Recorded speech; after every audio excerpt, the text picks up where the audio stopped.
Hi, everybody. This is Bill, and welcome back to another installment of Billboard Comics. I am happy to have you here. I'm glad that you are here, and I would like to introduce you to yet another edition of Girlfriend's Guide to Comic Books.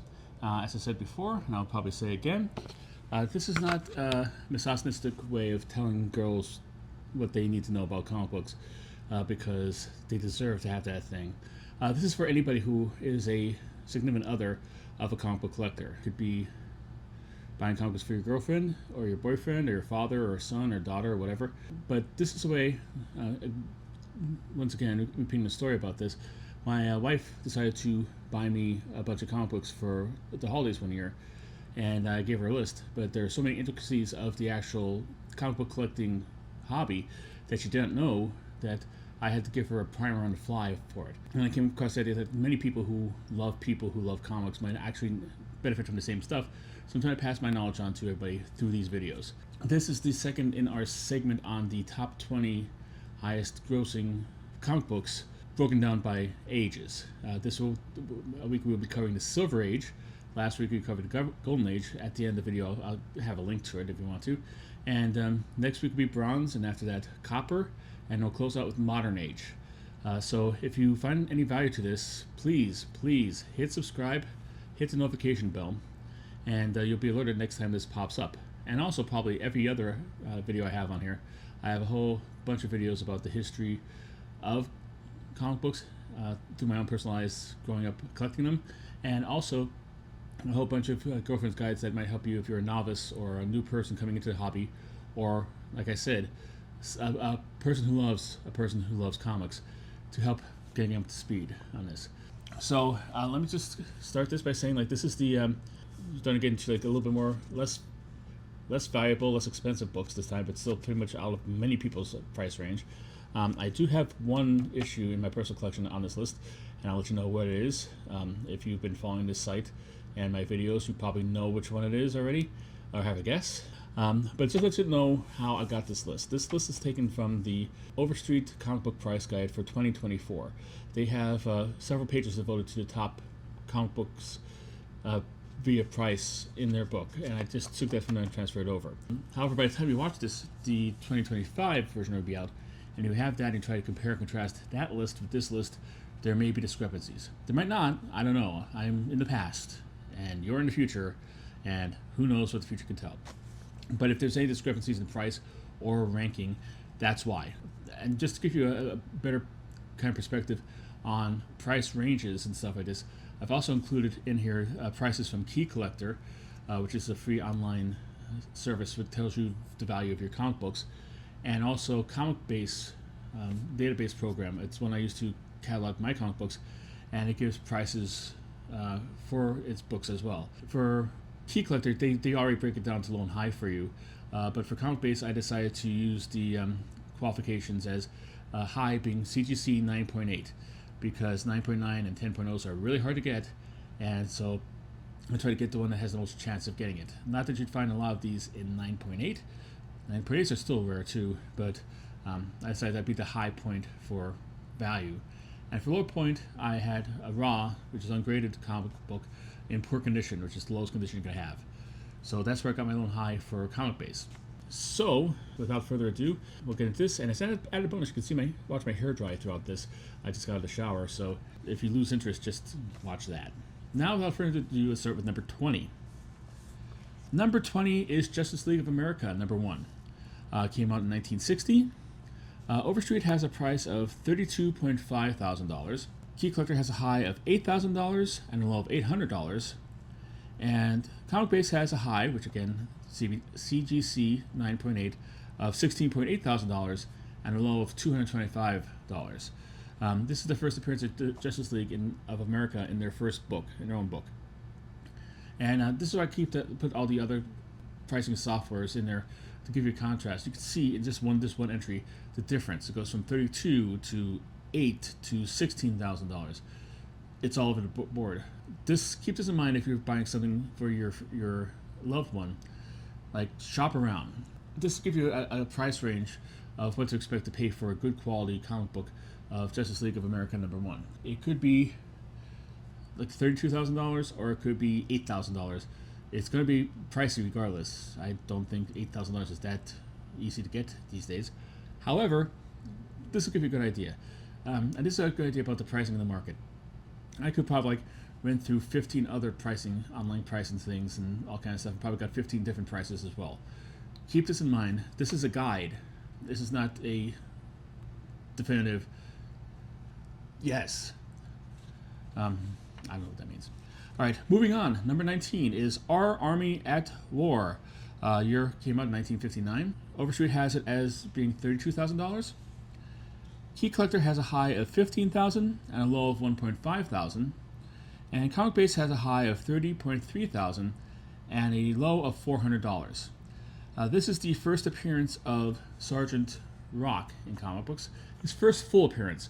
He made a couple cameos in this title before this, but this is the first time he got his full first appearance, and it's a pretty pivotal story. And from the story, he became so popular that he became the driving feature in the book. Before this was a anthology of military war stories, and then he became the lead, which they can eventually getting his own book. I don't know if he got his own book or this was renamed in his honor, but yeah, this is the sort of one of the kind of like low key. You probably want to understand, like, think of it as being one of the big characters of the Silver Age, unless you actually really think about it. But yeah, he's one of the big characters of the Silver Age, and he might have a movie coming up in James Gunn's new DC film universe. Supposed to Colin Farrell's going to be playing him. That's an interesting choice. After seeing him in The Penguin, I could believe him in any kind of role. But I think it's like in limbo now. There's a lot of stuff in limbo. But if you want to see a Sergeant Rock movie, my advice to you is go see Superman 5 times. Because it seems like Warner's is like, well, it didn't make money, so we're canceling everything. Warner Brothers is stupid. But I digress. He is arguably one of the most famous and important military characters of all time. Probably right next to Nick Fury. Hey! Guess what's next? Next is 18, and it's Sergeant Fury and his Howling Commandos #1. This is the first appearance of Nick Fury and also the Howling Commandos. The funny thing about this, I remember I think episode of Fresh Air where Terry Gross interviewed Stan Lee, and I was listening to it. I think I was actually listening to rehearsals for a play at Little Theater in Wilkes-Barre, because I'm not that good of an actor, so I had bit parts, so I had to be there for the whole thing. But I had a lot of downtime, so I listened to the whole podcast. And he claimed that he created Sergeant Fury during the Vietnam War just to prove that he could sell a war book during one of the most unpopular wars of all time. Sergeant Fury #1 appeared in 1963, which I think was really a little bit before the heavy involvement of the United States in the Vietnam War. But, Stan Lee, bless his heart, and may he rest in peace, never let facts get in the way of a good story, especially if it benefited him. Not throwing shade on him. I admire and respect him as a creator. I think he doesn't get the credit he deserves a lot of time. I think he gets a lot more credit than he deserves at other times. But, yeah. Okay, like I said, Sergeant Fury came out in 1963. It has a high of Overstreet of $35,000. Key Collector has a high of $6,400 and a low of $640,000. And Comic Base has a high of $4,700 and a low of $62. Again, this is the first appearance of Sergeant Fury and the Howling Commandos in comic books. Next up is a tie for 16. Both are Action Comics. It's still going at this time and still starring Superman, so huzzah! First up is Action Comics 252, which came out in 1959. Overstreet has a value of $36,000. Key Collector has a high of $15,000 and a low of $1,500. And Comic Base has a high of $13,100 and a low of $175,000. The reason why it's up this high is it's because the first appearance of Supergirl, arguably DC Comics' second most famous female character, next to Wonder Woman. Why is it down so low? Well, there's a lot of good books ahead of it, of course, but it basically sexism. I don't know, because tied for 16 with it is Action Comics number 242, which came out a year prior, 1958. Overstreet has a value of that also of $36,000.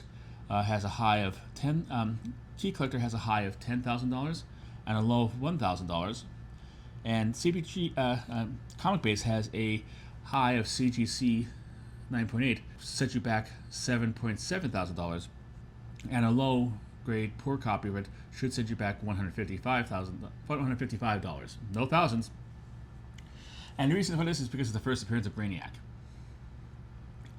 Should the first appearance of Brainiac be on the same level as the first appearance of Supergirl? I don't believe so, but this is according to, I guess, the sales figures that Overstreet tallied and got together. So if you have a problem with it, take it up with them. And of course, they'll probably say, no, it's different in this one because the 2005 will be out and be different figures. But I digress. I don't know, I'll agree with all this listing at all of them. But this is, again, it's a guide. Keep that in mind. It's just to give you an idea of like what the biggest books for each era is, and so you're informed when you go to buy these books in the future. Next up at number 15, we have Flash 105. This came out also in 1959. Overstreet has the sale value of $38,000. Key Collector has the highs being $8,000 and a low being $800. And Comic Base has a high, which again is the 9.8 CGC, of $9,900 and a low, which is a poor copy, ungraded, of $130. This is the first appearance of Flash in his own series that took over the numbering of the Jay Garrick series in the 40s with 105. So that's why it's not a new number one. It's one of those like little tricky stuff. I've said it numerous times. A lot of times the comic book creators didn't trust the newsstands to carry new number ones because they wanted proven sellers. And if they have a book that's 105, they're also very dim-witted and dull, apparently. They don't realize, wow, this is 105. I didn't notice the first 105 for, but they must have sold really well, so I'll just put this up here. That's one of the things. It's like one of those stories from like the golden age and silver age of comic books that I just find hilarious. Yeah, we'll number it in 105, and they'll never know the difference, and they didn't. Next up, number 14 is Adventure Comics number 247. This is from 1958. Overstreet has a record sale of $42,000. Key Collector recommends the high price as being $19,000 and a low price being $1,300. And Comic Base has a recommended high in 9.8 CGC of $11,100 and a low of $150. This is the first appearance of the Legion of Superheroes in comic books. They appeared in the Superboy strip that was running in Adventure Comics. It was in Adventure Comics for a long period of time. And they came in there and a stroke of genius. They decided to, hey, let's have these teenagers from the future who are inspired by Superboy come back and meet him and ask him to join the group and stuff like that. They became a big thing. Eventually they took over the feature from Superboy. Or shared this feature with Superboy as well. Spun off into their own series, and then with every crisis and revamp and everything, became completely, totally destroyed from a continuity perspective. And DC every once seems to hint about bringing them back in a new form and just makes it more confusing. They're one of my favorite teams. I really dig the whole concept. However, it's there's been so many changes in the past that it's kind of hard to actually keep a track of it. But this has already got to start, so it's a much simpler time. So if you have like DC Unlimited or DC Universe, go read it. You can read it from the start, and it's much simpler. And this is where Jim Shooter, a very famous name in comic books, got to start writing at the age of 14. 14, can you imagine that? I don't think I was even aware of my existence at 14. I was collecting comics, but that. Next we come to the book that I actually own on this list. Number 13, Avengers number 1. It's a surprise to anybody who follows the site and knows how much I love the Avengers. It came out in 1963. Overstreet has a record price of $62,000. Key Collector recommends a high of $21,000 and a low of $1,800. And Comic Base has a high, which is a CGC 9.8, of $27,500 and a low of $370. This is the first appearance of the Avengers. I've already gone into a different video about this. He was fooling around the site and do this about like why I fell in love with the Avengers and how the Avengers helped me become a comic book collector. But was created basically at a time when Marvel had, I believe, only 8 spots. They're going to have 8 issues a month to sell its comic books on the newsstand. There's a whole rigmarole about like they went to a distributor run out business, and they were left in lurch, and they had to go to one that DC owned, and DC decided to put a stranglehold on them. This is back in the 50s, to limit the amount of comic books they have. So if a character is popular in, like, say, an anthology, like say Thor in Journey of Mystery, or Iron Man in Tales of Suspense, and they want to get another book for them, they couldn't really give each of them their own title because they only had 8 spots, and like almost everything was bi-monthly, so it could get like 16 books out, but everything was published every other month. 8 of them were published one month, 8 of them another month. So to get these more eyes on these popular characters, they decided to create the Avengers. The Avengers was kind of like a way of getting all these characters in another adventure a month for all these characters, so they could see them, and the fans could have another experience reading them. This happened quite a lot. This is like, this is why the Justice Society started back in All-Star Comics #3. Was a way to give like the characters that might not be popular enough for their own book, like say Starman and Hourman, another venue for stories that their fans could actually read. So that's why the Avengers pretty much were started. Next up is another Avenger who also appeared in #1. His first appearance, it's Tales of Astonish #27. Very interesting first appearance. Years 1962. Overstreet has a record sale of $65,000. Key Collector recommends a high of $21,000 and recommends a low of $1.4,000. And Comic Base has a high, which is 9.8 CGC, of $17,700 and a low of $235. This is the first appearance of Hank Pym, who would become Ant-Man.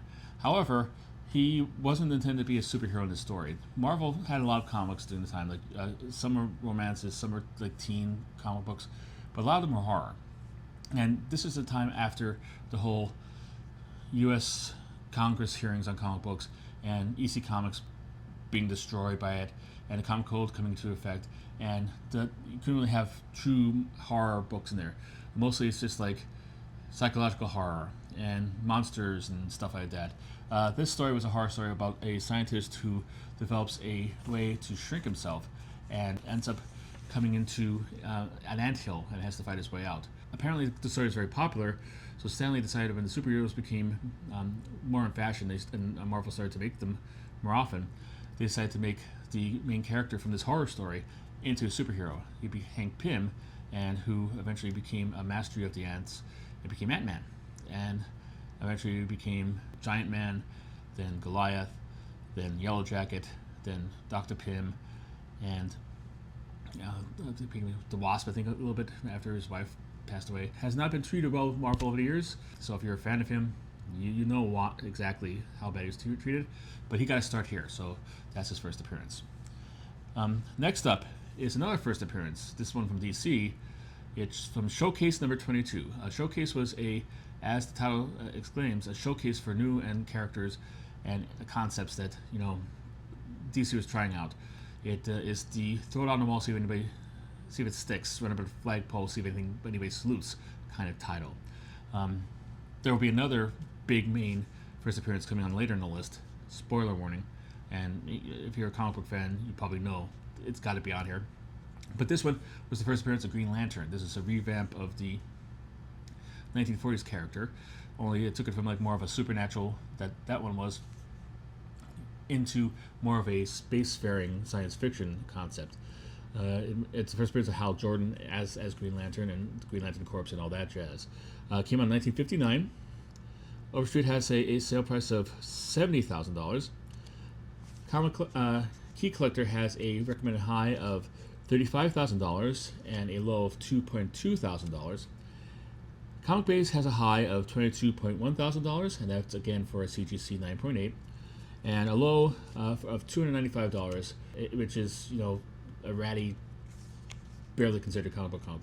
Poor condition. And we're going to get started now where the actual beat up comic books are going to be multiple hundreds of dollars. which is, it seems impossible to wrap your mind around.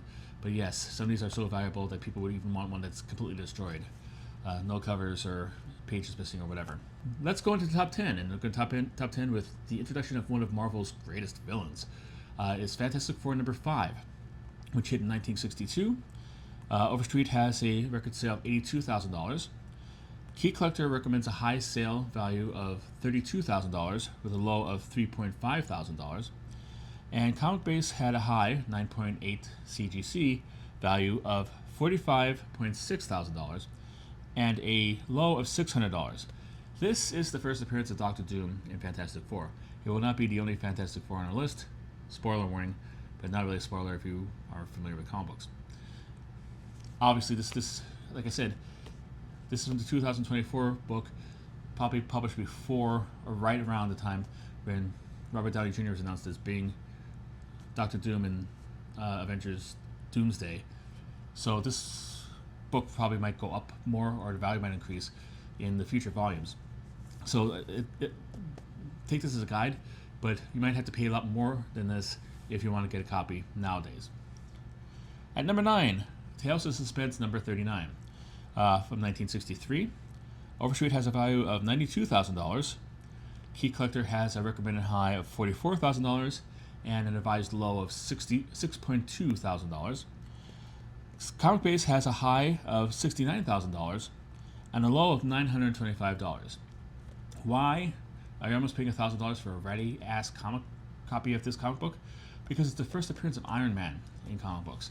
Again, a lot of these things, like, it's interesting to see over past things there, and I don't think I have the patience or the time or the assets or resources to actually track all the ways these changed over time.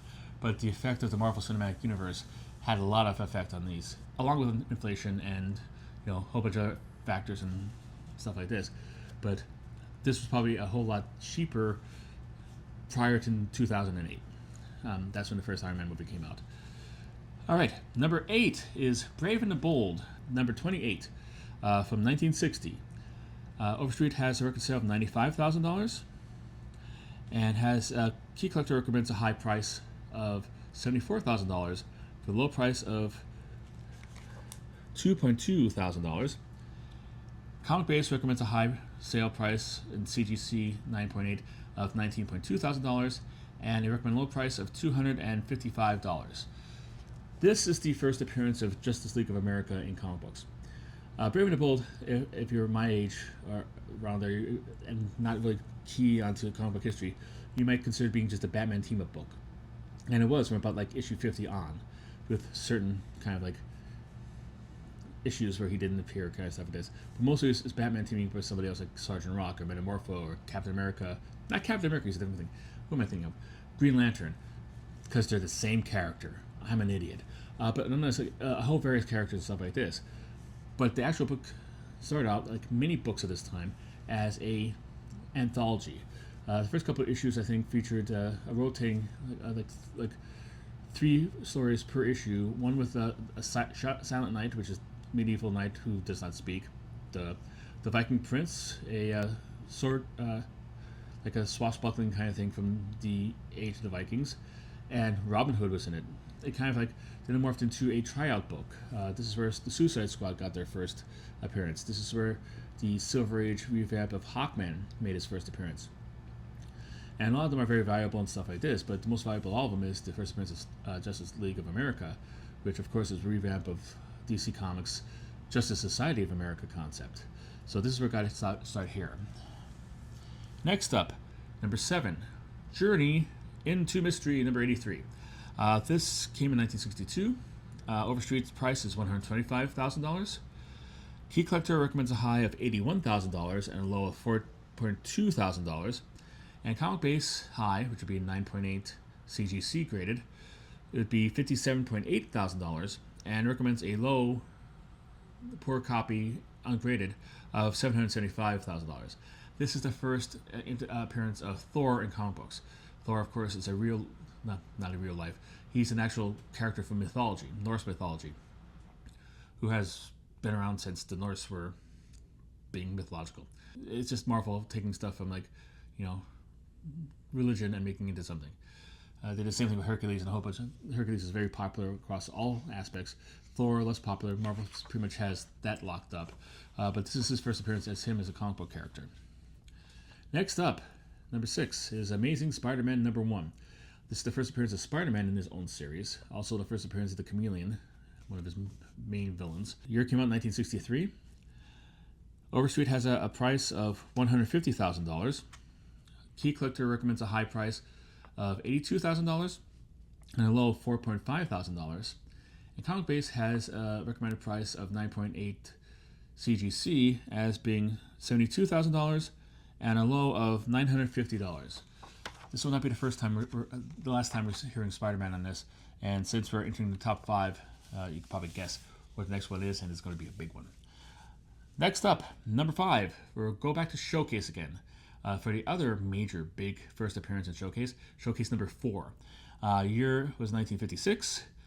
Overstreet price was $185,000. Key Collector recommends a high price for the price for a high condition version of this comic as $142,000. Low would be $7,300. Comic Base recommends a high, which is 9.8 CGC graded, as $103,500 and a low of $1,375,000. Yes, you would have to pay over $1,000 for a ratty, torn apart, pieces missing copy of this comic book.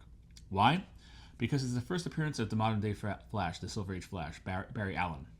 More than that, this is the comic book that started the whole revitalization of the superhero in comic books. And many people pinpoint this as the official start of the Silver Age. Silver Age is pretty much well defined. Other ages are kind of nebulous. Everybody has a different start date. This one is pretty much, most of the time, by most savvy comic book historians, as the first comic book of the Silver Age.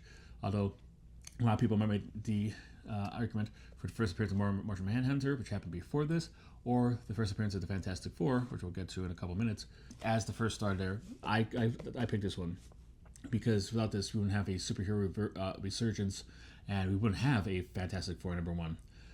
So therefore, forthwith, that's why it's so important and why it's at number 5. Number 4, X-Men number 1. This is from 1963. Overstreet has a set price of $190,000. Key Collector recommends a high grade copy go for $85,000 and a low grade go for $6,200. And Comic Base has a high grade 9.8 CGC copy of this should be sold for $113,700 and a low grade be sold for $1,525,000. This is, of course, the first appearance of the X-Men, and released, I believe, on the same day as Avengers number 1. So this is a rare case of where Stan Lee was willing to use one of his rare spots for that he has for comic books being published on an untried original concept, the X-Men. And of course, it has a storied history through comic books, comes in, does pretty well, falls out of favor. Sales get so bad they just decide to reprint earlier Avengers of it to keep the trademark into effect so it doesn't lapse. They have a last-ditch effort in the 70s to try to revitalize it because, who cares? It's probably going to be canceled if it doesn't work. The new X-Men are created by Len Wein, Chris Claremont, and Dave Cockrum. Chris Claremont takes over full writing duties on it, and then eventually he's joined by John Byrne, and then it just skyrockets. It's amazing that something that was that close to cancellation become Marvel's top property in a matter of years. And it just, if it could happen to them back then, it could happen now. So don't give up hope if your favorite character is being canceled or is suffering from not so high sales. All you need is one imaginative, creative team to come in and bring it up there. So that's the lesson to learn from this. Number 3 is Fantastic Four number 1. The book that started the Marvel phenomenon. Year came out in 1961. Overstreet has a record price of $350,000. Key Collector recommends the sale price as being $240,000, and a low price of being $12,000. That's $240,000, by the way. Comic Base recommends the high as being $132,000 and the local edition of being $1.75 thousand. This is the first appearance of Fantastic Four in comic books.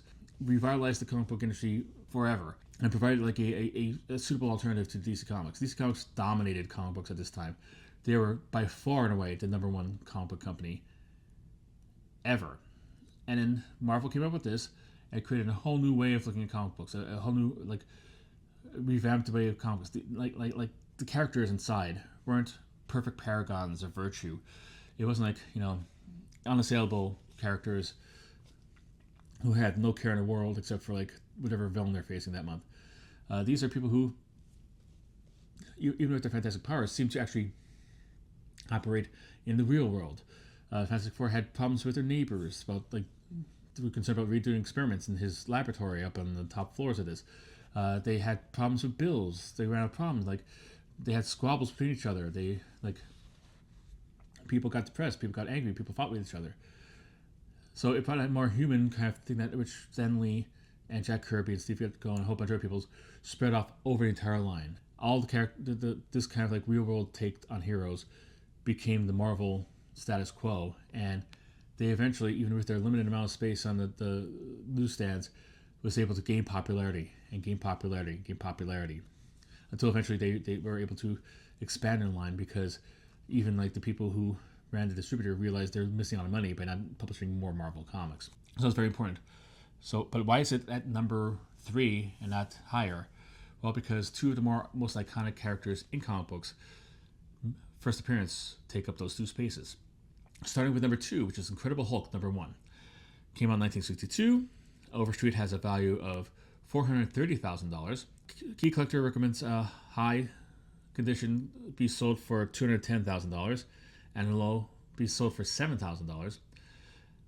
Comic Base has the high, which would be a 9.8 CGC graded copy, be sold for $137,800, and a low condition copy be sold for $1,825,000.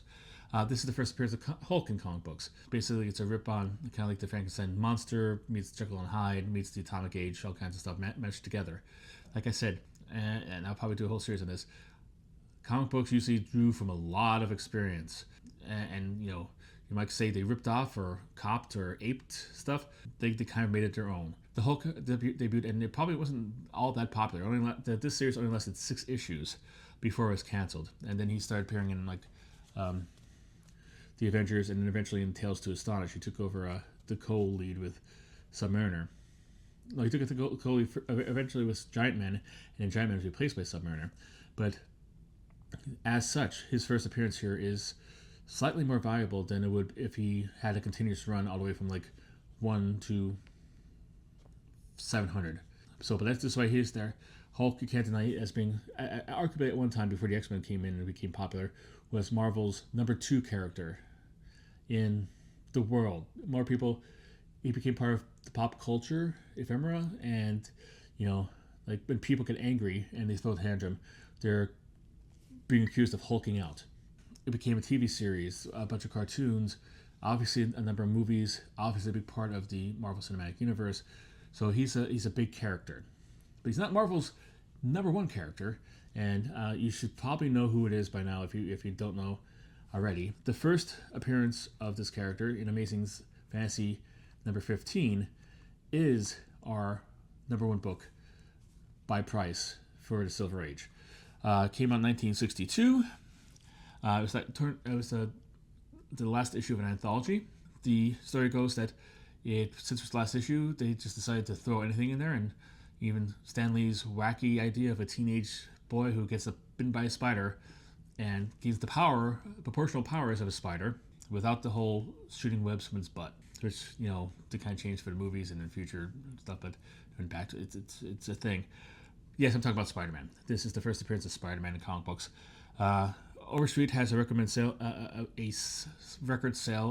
$700,000. Key Collector recommends a high grade copy of this go for $695,000. Low grade copy going for $30,000. Comic Base has a CGC 9.8 being recommended to be sold for $235,800, and a low-grade copy go for $3,100. Obviously, Spider-Man is one of the most popular, most famous Marvel characters of all time. He appears on the masthead. He appears in all kinds of ephemera, like everything from pajamas to toys to books to, if Marvel needs to make an appearance someplace, it's Spider-Man doing it. He is the biggest character coming from Marvel. Probably even now, even with the X-Men around and being so popular as they are, he is by far and away the most popular Marvel character, and therefore he deserves his first appearance deserves a spot at number 1 on this list. Do you agree with the list? I really don't have any stake, any skin in this game. This is not my list. I didn't come across it. I just went through the list of the Overstreet price guide. But do you agree with it? Do you think things should be higher? Do you think should be lower? Do you think some prices are way too low? Do you think some prices are way too high? Do you have any of these issues? Are any of these issues your white whales that you really wanted to get for a long time? You've been saving up for years and years to try to get them. Do you have any in your collection? Do you have stuff that a good story where you bought them cheap and now you're just basking in the glow of their appreciation and value? Leave something in the comments. Leave a comment in the comment section and we can start a discussion about this. I would like to hear stories like this. It'd be interesting to find out. My hair is mostly dry, so congratulations, you made it through together with my hair, messy as it is, now being dry. Come back next week for to look at the top 20 best-selling, most valuable comic books of the Bronze Age, and there is going to be plenty of other content on this site for you to look if you are so interested. I'll leave links here and here. I'll leave a link to like the Golden Age top 20 over here, and a list to all my Girlfriend's Guide Comics playlist over here, so you could just drive yourself crazy and have a smorgasbord of advice comic console videos from me to you. Thank you for hanging out. Again, like, subscribe, and until next time, keep on collecting.